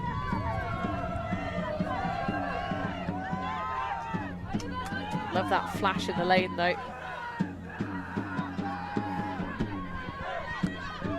Minar bails out of her own cut. It's Leshnik sitting in the back of the stack.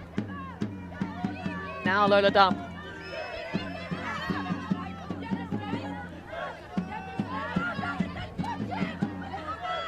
Not too much in the way of connection and rhythm on these deep cuts, despite the fakes you see on the screen in front of you. High release for Leshnik. The hook D-line just, well, I was going to say just conservatively running it down, but that one is going to be pushed far too out of it with the wind at their backs, because we do actually have a bit of wind now as this game develops, and Mooncup calling a timeout. They need some time to catch their breath. Yeah, I'm not always the biggest fan of in-play timeouts, but when a point is very sloppy and the moment is there, might be a good opportunity. If they can get this point in, they'll keep it within 2. 11-7, a much more difficult scoreline than 10-8, so I understand the decision here. But they are on their defending end zone, and Grut will have a chance to reset themselves and clamp down defensively as well. Well, let's see if they can make some moves upfield, and as you say, keep this game within genuine reach. Grut 10, Mooncup 7.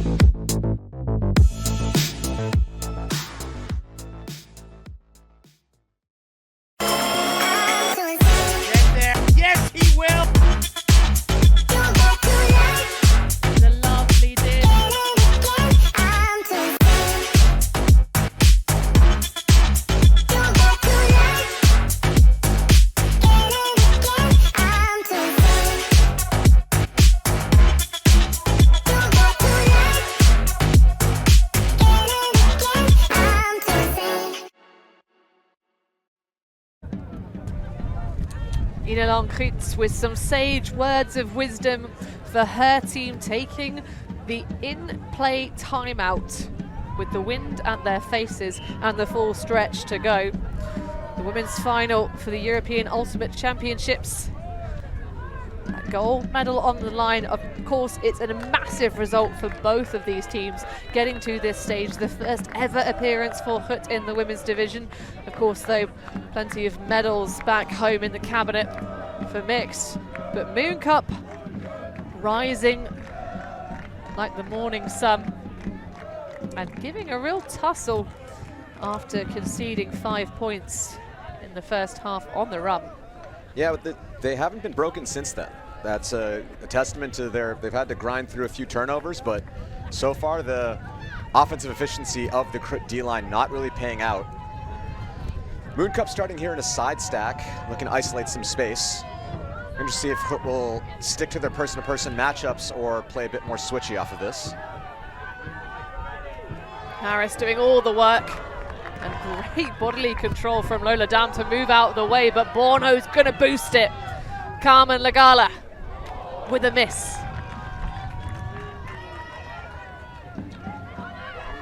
Minar. But it's switching around. I love that Harris matchup for her. Now Leshnik. Now that could sail too far on the breeze again. It's Hay underneath it. Oh no, it's not, it's Tenkata. Doesn't quite have the wheels in the final game of the tournament. More of a Saturday morning pass. This is a huge point in the game. I mean, if Mooncup can punch this in, keep in mind an advantage they will have is that they've tired out Anna Minard. She came in on the injury sub. Interesting choice to put her in on this point. I can understand it in a sense, but that is going to be great defense. The disc taken away again, Virle Janssen. Minard has Dam in the wind, but chooses to just sail it to Leshnik. But the bid is it does not have the verticality to connect. You have to wonder if Mooncup penetrates them. They haven't come close to in a while, but if they could, would Grut take Minard out of the next offensive point? Because she looks tired. Everybody on the field looks tired right now.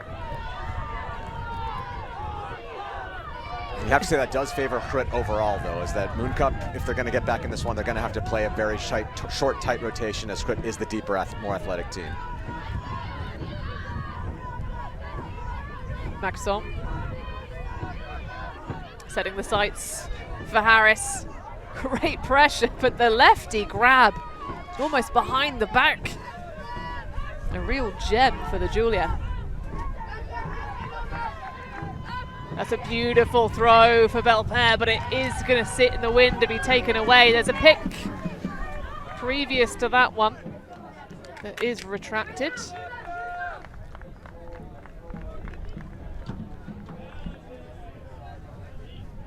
Did not affect play there.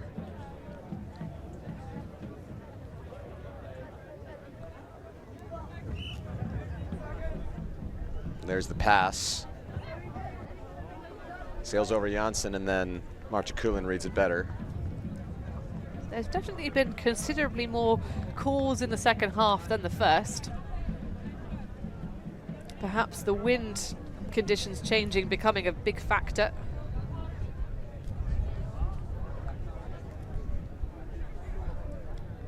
Somehow the disc is going back into Mooncup's hands. I'm a little shocked. It must have been a pick way back when.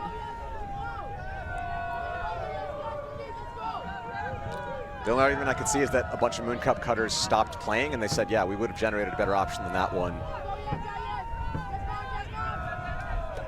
Oh, that's a huge effort from Kulin, and leaves an unguarded backhand launch from Lagala into the path of who else?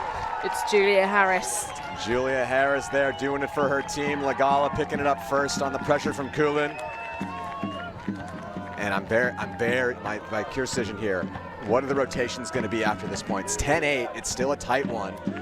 Anna Minard, such a key part of the offensive line of Grut, but that's a long point grinder she was in on. Is the coaching staff going to put her back in or not? We'll see in a moment. First, let's take a look at this replay. What a great bid from Kulin, but Lagala just a bit better of it. And then this bomb, almost defended by Tenkata, but Harris reads it just a bit better. Welcome to the world of playing defense. Calculated risks sometimes don't pay off. And when you've got a thrower like Lagala, she's been playing more of a downfield receiver role for this Mooncup offense, but you can see exactly how she learned her trade, throwing against what was quite a feisty wind, but now has disappeared.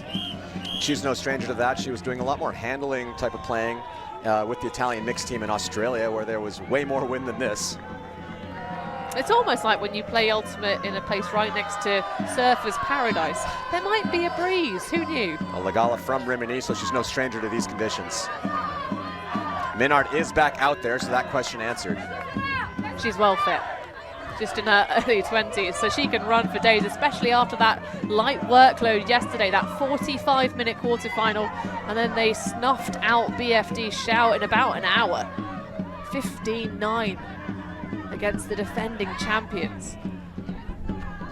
And look at the pace of this offense. Sarah Jekland running away with it. A couple of connections in between. Myrna has Janne Janssen. Takes the flip dish. Now Minard trying to grind through. Those legs must be a little sore, and they'll certainly be feeling it tomorrow morning. Leininger, oh, that's a laser of a forehand, and it sneaks past the form of Leduc and into the paws of Flora Hay. Flora Hay picking up another one for Grut. A laser like that in this win, super impressive. 11-8, this game's still alive, but if Grut plays offense like that, it's going to be tough for Mooncup to come back.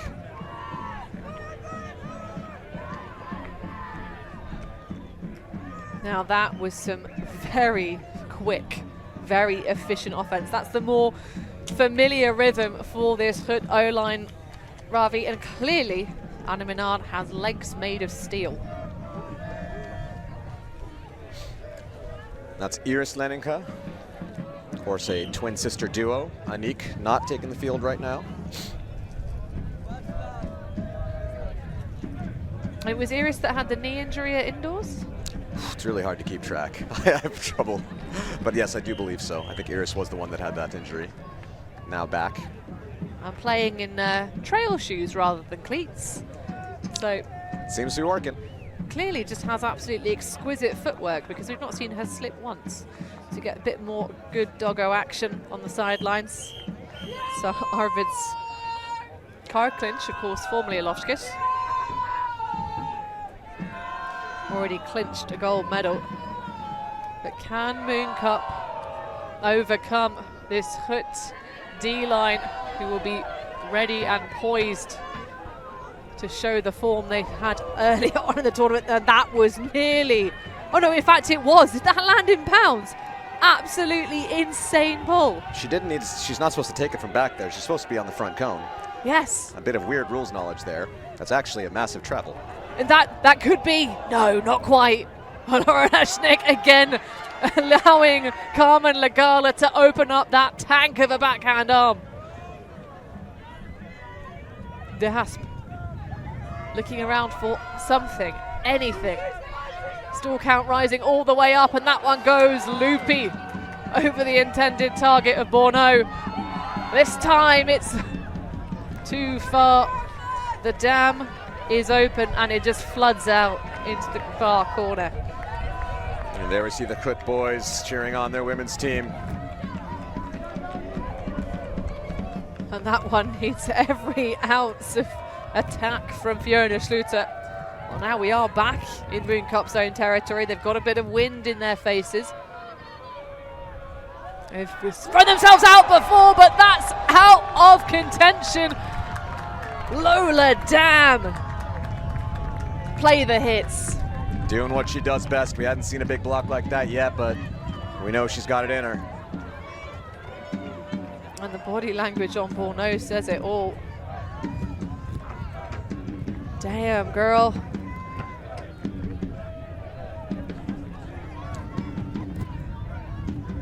Leshnik, calm as always, looking for Lola in isolation. Oh, you cheeky, cheeky, cheeky thrower. What a leading pass that is. And Mooncup concede another break, their first for this second half. But I have to say, Ravi, it does look like well rested is going to be the winner over well tested. Yeah, it's going to need to be a run for Mooncup, but the difficulty is they're going to have to play much tighter. We see Borneau there not looking great physically, very exhausted. Lola Dam able to do that, and then the two giant layout block getters connecting with Leshnik to Dam for the break. We're going to get another shot of that one. Just flying is Lola Dam. And then this great put, high release in that win. Not an easy throw, but finds the pocket for Lola Dam. Love that celebration between Leshnik and Dam. Two very similar players in what they can add defensively to a team. Connecting there for the key break. Well, considering it's just the one season playing together, the amount of trust between Lola Dam and Aurora Leshnik has been so palpable over the course of this tournament, and it's one of the real weapons of their O-line. Of course, it is a full performance from every athlete on the roster. They have put some really incredible defense together, and if you want really amazing examples of that, watch yesterday's semi-final, because that was a complete 8-course meal. But if you have two athletes who are just absolutely next level insane, and you can only put, well, not only, because they can come across and play offense occasionally, but they're on your D-line. Exactly. Ouch. And part of that was adding Sarah Yeklin. Lola Dam was playing a lot of O-line before they added her on this team. I mean, she deserves to be on either, but I have a feeling I know which one she prefers. So this for Mooncup to try and stay alive, because 13-8 is way different feelings to being within 4. Legala through to Remakers. Harris immediately available underneath, has to make an adjustment, but of course she does. Remakers, that one again, asking a couple of questions of Julia Harris, but she's got her pencil sharpened. Wind's starting to really howl here, Hannah. It certainly is. We only got a little over 3 minutes left on the clock. Maxent now, and the roll around from Belpaire. Harris getting caught up in traffic in the stack.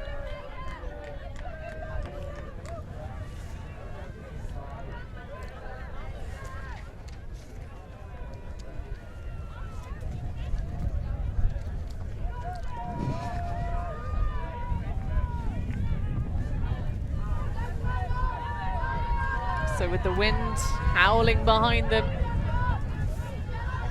starting to rip our tents apart.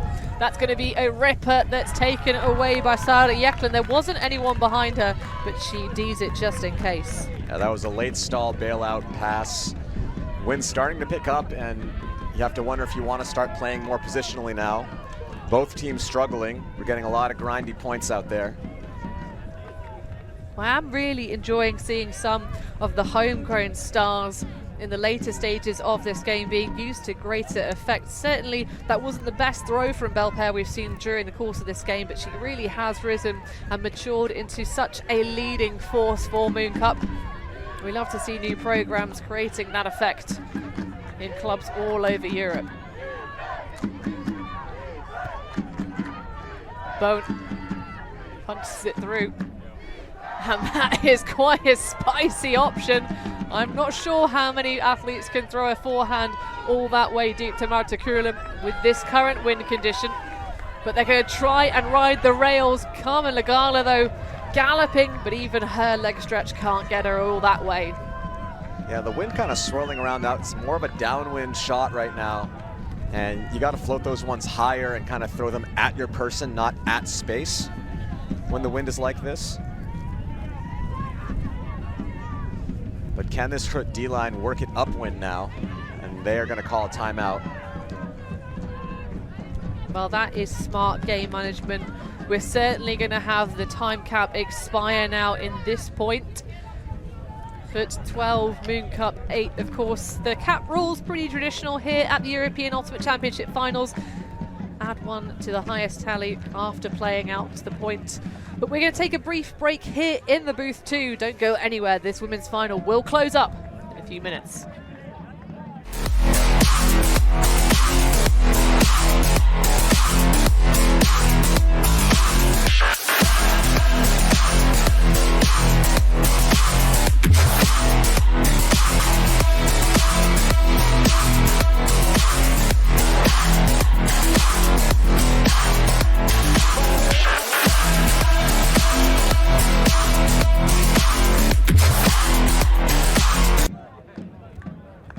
Women's final, and the final few seconds about to drain through the timer. The trickle of sand as we look to try and crown our new women's division champion. Of course, BFD Shout eliminated by Grut, who are on the verge of doing the same to Mooncup, although they have risen far through the standings. The 6th and 7th, 8th seeds now out here on the field. The wind rising in the final points as well, Ravi, creating that extra level of difficulty. If you're Grut, do you even risk saying, all right, well, this upwind isn't as important, we have quite a cushion, and then we can ride the breeze home for the gold medal? No, they have a pretty deep roster. I think you go for it here. We have different athletes that we can throw out on the downwinders. Grind it out and make sure that you tire out players like Carmen Legala, like the Borneos that are out there. And definitely keeping them occupied is key. I still can't believe we saw in the midsection of this game 2 zone points that caused no trouble to Mooncup whatsoever. And of course they then came back and got that break. I think that is what allowed Mooncup to come back. I think that was a tactical error from the coaching staff of Grut. If they do come back, they're going to want that decision back, but right now they're still with a pretty big margin. Well, Raider will get us back underway. Grut trying to just keep things patient. We have a zone from Mooncup, very passive. Love that scuba directly into the wind. Perfect way to break a zone. Now Martikulen, great adjustment and hustle and focus. Yeklund. Oh, but that is a sneak through. Connie Chartrain rides the train. But that is a miscue on the throw. Unfortunate for Bernier. Missed opportunity there for sure to add some late game hopes. And perhaps some of these stars, a little power line being played. The zone transitions. Harris with the layout. It comes up empty-handed. Raider punches that through to Tenkate for a good gain. Janssen not available, and just a clutch grab and immediately moving it forward for Yeklund. Bone now, gonna need something in the way of reset, has Raider with the button hook. Okay, find the poach, but throw into traffic. There might be a foul call from Raider. There certainly seems to be an injury being signalled. That was a difficult break to make. She's clutching the hand. You see Susanna Slob come in, and again, now we have a sub from Mooncup.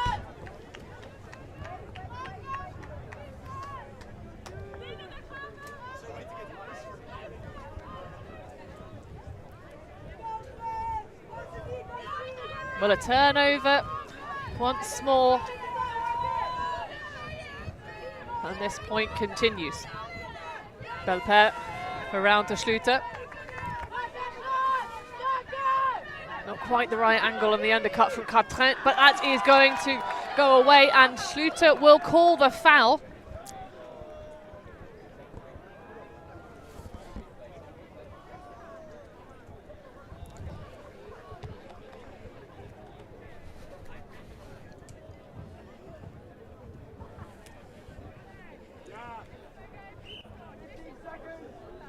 A little tough to see on that one. You have to trust what the players feel.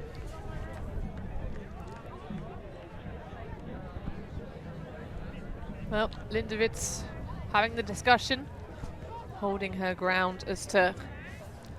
Accepted foul in the end. So Mooncup will keep the disc. And if I'm them, I want to play a bit more positionally here. Don't throw too many difficult swings. If you're getting into trouble, just punt it and maybe throw that zone back out. It was quite effective. This D-line having trouble going upwind, so give yourself an easier chance.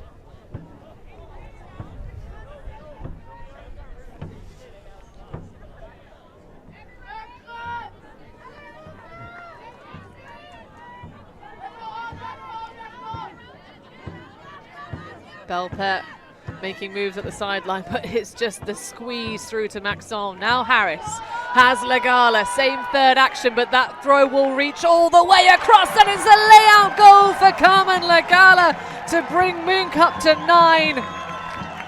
And we are going to have a game to 13, Ravi. 12-9, game to 13, 95 minutes in. They got the hold, they kept it close. Still a big mountain to climb, but if they can get that first break in, maybe they can start to get, that turns into the one upwinder, the one downwinder. This is the hardest one. If they can get this break, then this is definitely a game. What a play there by Carmen Legala to keep her team alive. Fortune favors the brave. That was all about the quality of that throw for Harris. I mean, obviously, Carmen Legala had to go full stretch, but So used to having to do that. And she's got a new cap. We don't always see her in that lovely kiwi one. She's usually got her little... Stegosaurus. Exactly, that's the badger. Stegosaurus hat. But I kind of love the all black. Works well for a final. Although I am slightly sad not to see Grut in their full green shorts and shirts look. Do you like the green and gold look? Oh, I love it. I think it looks very fresh. Not many athletes out here in green. But we're getting the style battle, I think, probably being won by the all-black affair. And certainly, as I said, those ribbons in the hair, a throwback to the original Mooncup jersey, which was red, with a picture of a Mooncup. If you don't know what that is, not sure if I recommend you Google it. You can Google it. Just bring it to some shopping sites.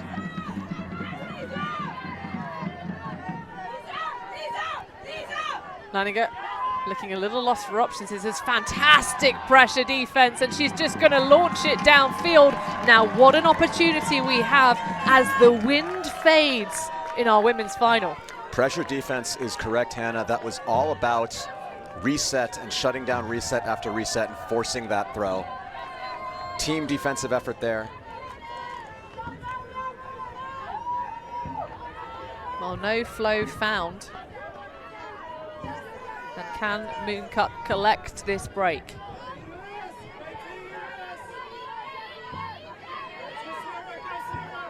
Bourneau connecting. What a grab that is over the shoulder. Fiona now putting pressure on Harris. Fiona Murner, of course. Eva Bourneau looking for her sister. And love that immediate swing to gain aggressive yards. Put my teeth back in. Bourneau now, that one's going to sail all the way over the top, but Leduc is there for the recovery. Oh, and Bourneau throws that one a little bit too loose, and it is taken away by Saude Jekland. Now it's Myrna. This for the game. Floor Coularts sets the sights. Lustekron through to Jekland. It must be so tempting just to see that back shoulder of Flora Hay test against Leduc, and they are going for it. But it's Leduc with the layout block, denying Flora Hay. My win, Leduc saves the game. Mooncup still alive in this one. Another heroic defensive play by Leduc. She had the Callahan in the first half. You hear the chants of my Wen.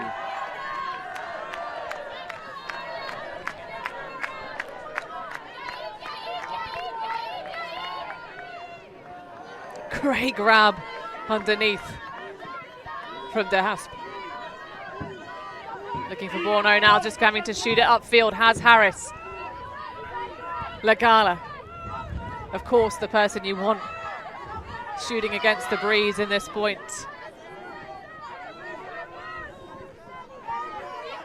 Little readjustment there, but all fine, but no one really making moves upfield for Latour. It's just another reset. Bump on the mark, accepted foul.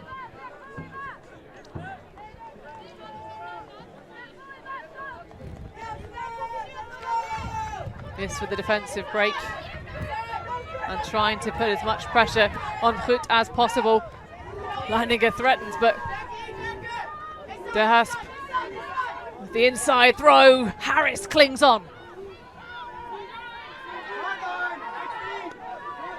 Now can they find their way all the way to the break side? De Hasp. High stall around backhand to Bourneau. Lison dishing for Eva if she can shake and bake, but she can't. It's going to go to the back line, and it's Leduc for the goal upwind. And Mooncup bring themselves to double digits. Maiwen Leduc putting the team on her back, 12-10, huge block, huge grab. And now that was the upwinder, Hannah.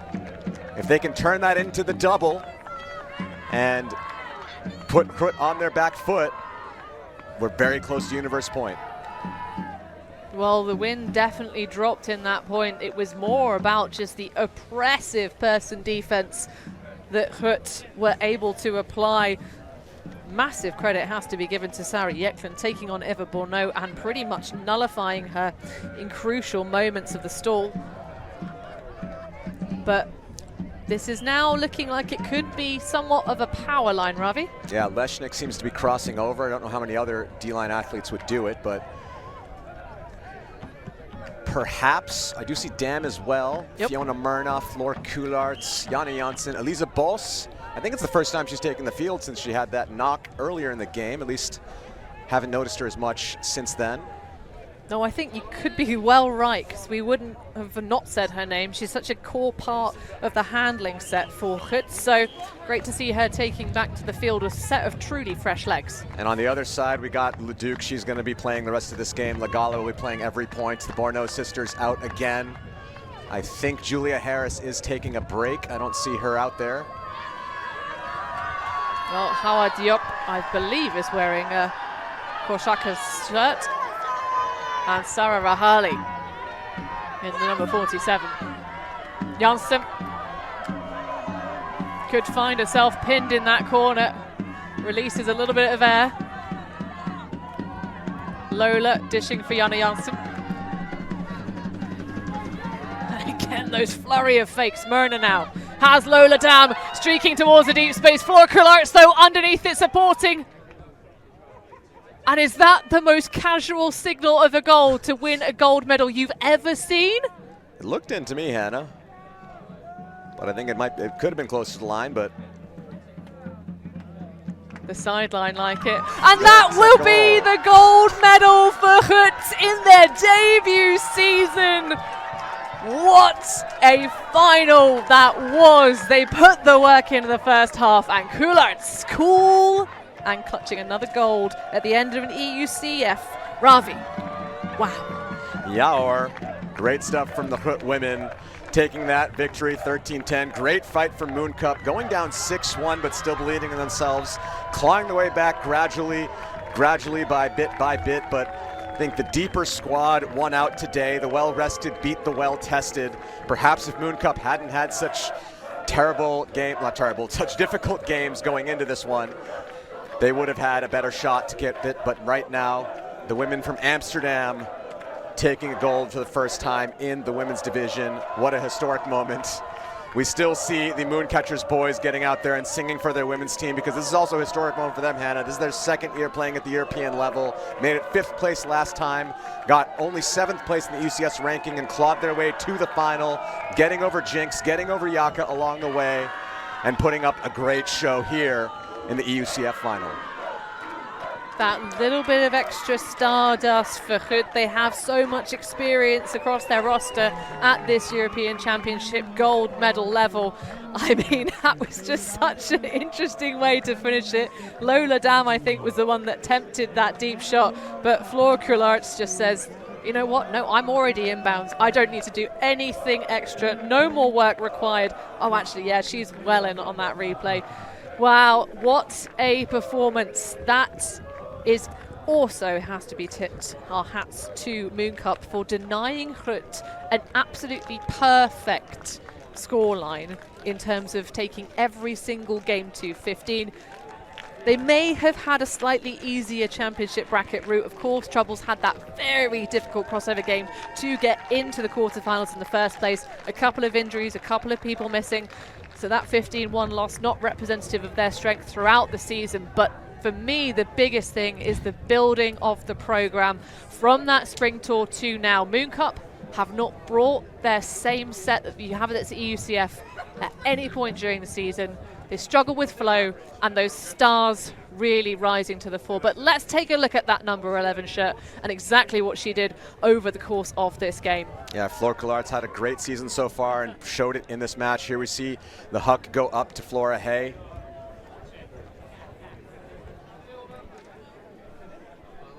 And certainly Flora Hay, a newfound favourite target for this Grut women's side.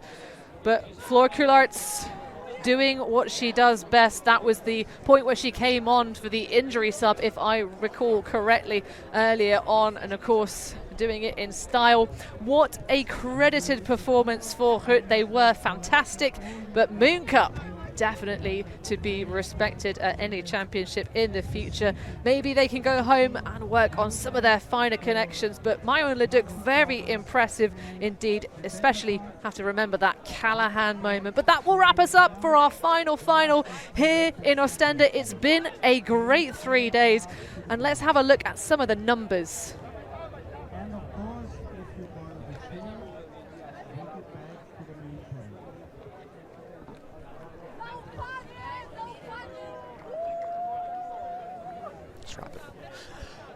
All right, here are the scores, here are the numbers on the match. You see 20 break chances for Grut to Mooncup's 11, and I think that's the biggest story of this game. Grut did only get the 5 breaks to the Mooncup's 3. It was a close battle in the end, but Grut just managing to have that defensive intensity. I said before, I think they might have got even more break chances if they didn't have that little 2 points of zone that gave Mooncup a couple easy scores. But Grut getting there. And if you're a fan of Floor Coulart's, you can catch her at the U.S. National Championships playing for Brute Squad. She'll be there. So still a little bit more to see from her. But yeah, great stuff from Grut. Amsterdam take their first women's title here at the EUCF.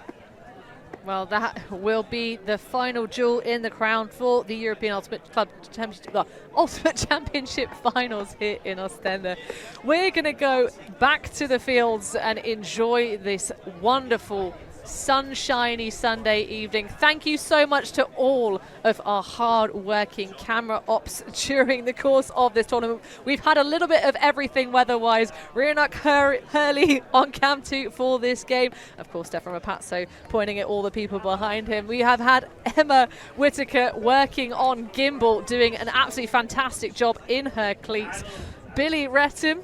We've had Noah Brinkworth. We've had Lucy there giving us a little bit of love as well. Love that hair so much.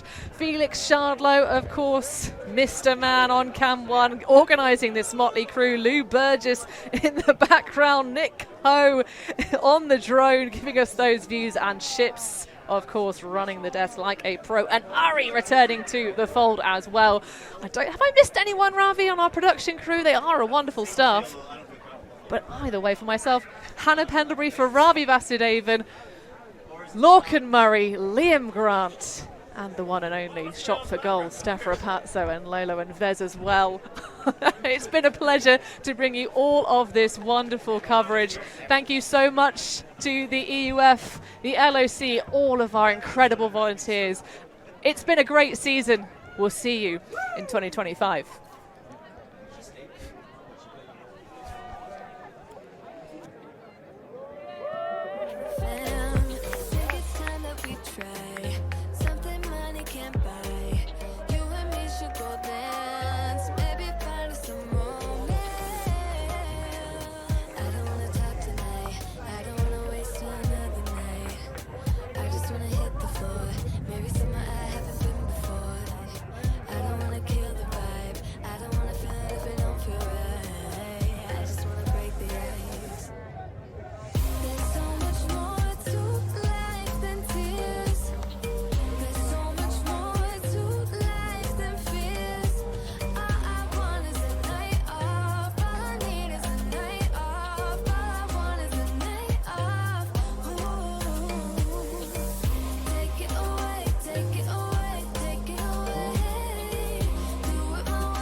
know the reason why we chose to say goodbye, but I can't help my feelings.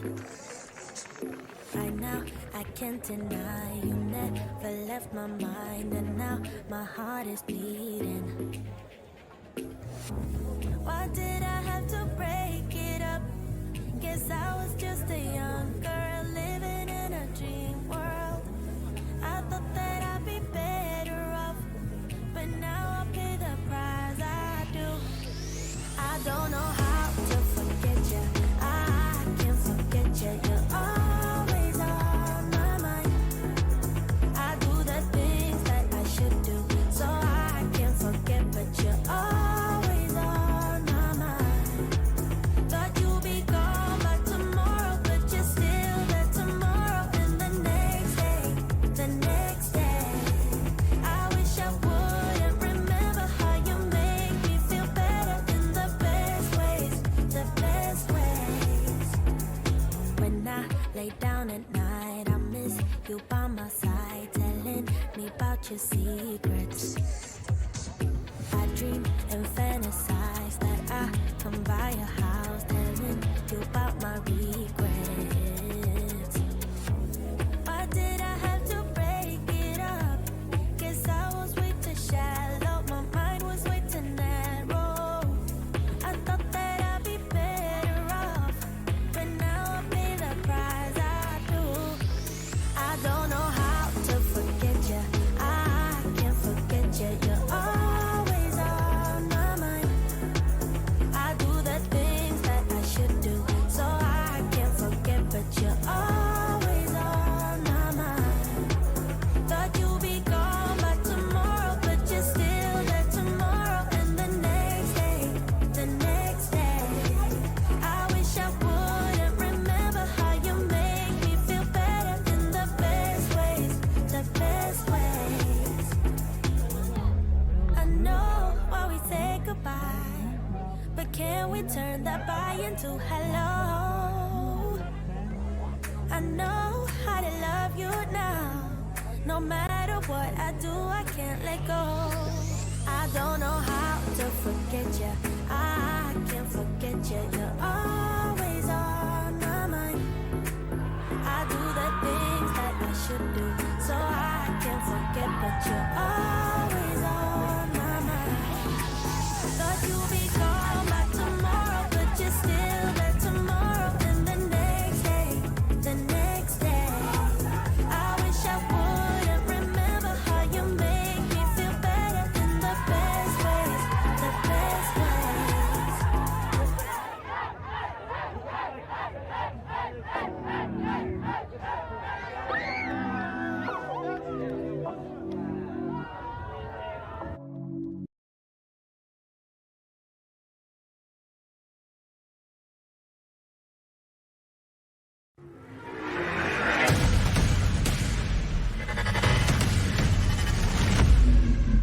Can't get enough, too caught up in your love.